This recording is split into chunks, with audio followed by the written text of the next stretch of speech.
Les minarets dérangent, mais quid de la liberté de religion? L'ONU a condamné et des voix s'élèvent.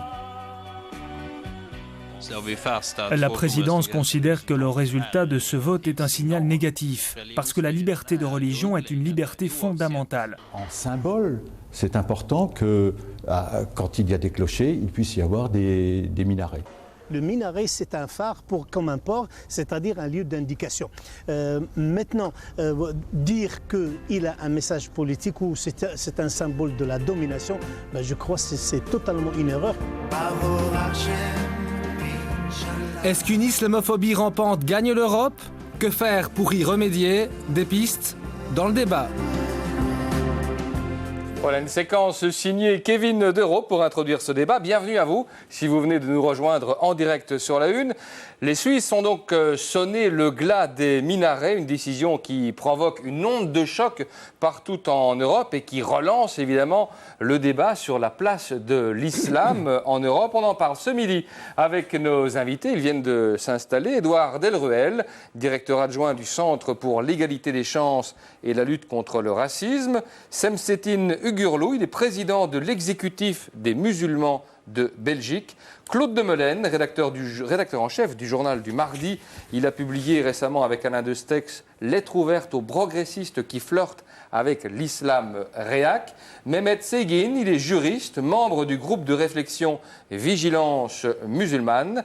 Nadia Geertz, initiatrice du Rappel, le réseau d'action pour la promotion d'un État laïque. Et avec nous également ce midi, avec toute sa sagesse, c'est Félicé Dassetto, il est sociologue de l'islam, professeur émérite à l'UCL. Comme chaque dimanche, vous pouvez évidemment réagir durant ce débat. Par mail ou par SMS, Sacha? Par mail, www.rtbf.be, par SMS au numéro 6020.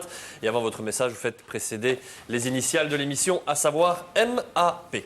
Alors, pour lancer ce débat, gros plan évidemment sur ce référendum suisse, l'interdiction de construire de nouveaux minarets sera inscrite dans la Constitution suisse. Plus de 57% des Suisses l'ont décidé.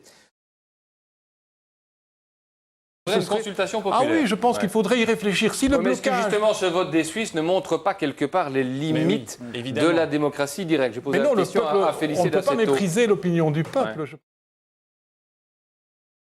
Et donc ce sont les cantons anglo-alémaniques, les cantons italophones et les cantons aussi romanches. Les seuls qui n'ont pas voté sont les cantons francophones.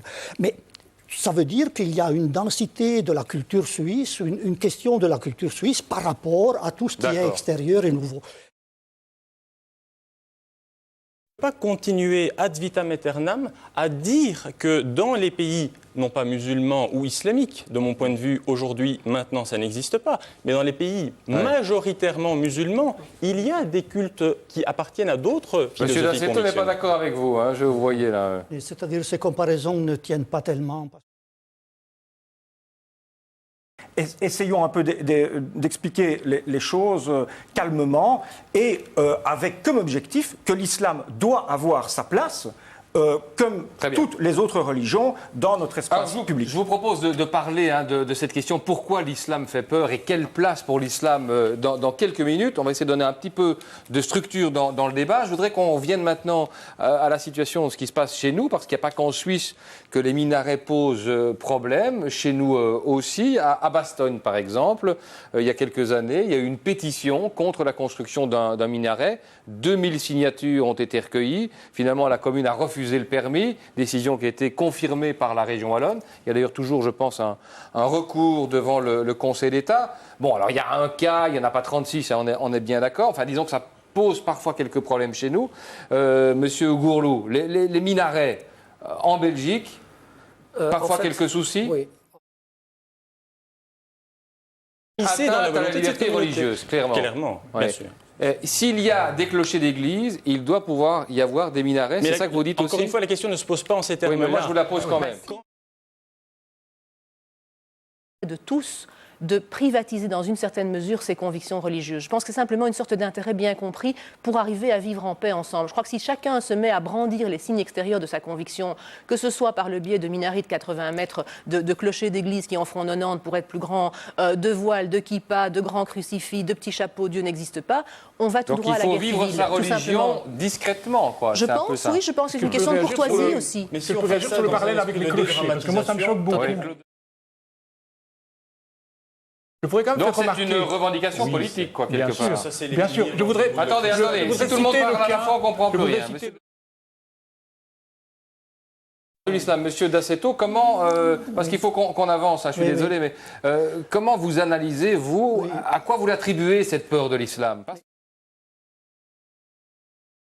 D'entre deux, c'est une situation un peu difficile. Et la première chose, c'est évidemment de ne pas attiser les peurs. Dans nos sociétés, et particulièrement ici en Belgique, c'est ce que vous dénoncez un peu dans votre bouquin, c'est que ce sont les tenants d'un islam, selon vous, dépassé, un islam fondamentaliste, radical, rigoriste, qui pour l'instant entraîne un peu tout le monde. C'est ça que vous dénoncez dans votre bouquin. C'est ce certain islam-là qui fait peur. Moi,